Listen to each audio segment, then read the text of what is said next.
क्या ऐसा हो सकता है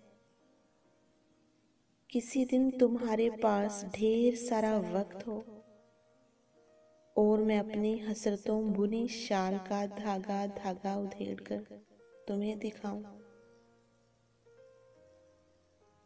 क्या ऐसा हो सकता है किसी समंदर किनारे किसी सीमेंट के बेंच पर मेरी पुश्त कायनात की पुश्त से लगी हो और समंदर हमारी बातें सुनकर मोहब्बत जिंदाबाद का शोर मचा दे?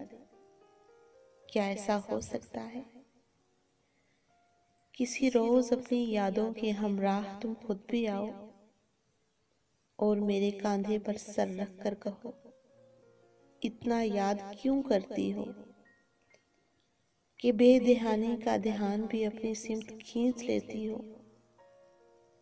क्या ऐसा हो सकता है किसी झील किनारे की शाम हो और झील किनारे उड़ते जुगनुओं की रोशनी के साए में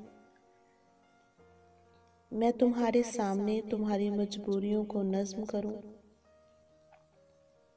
मुझे मालूम है ऐसा हो सकता है, ऐसा हो सकता है।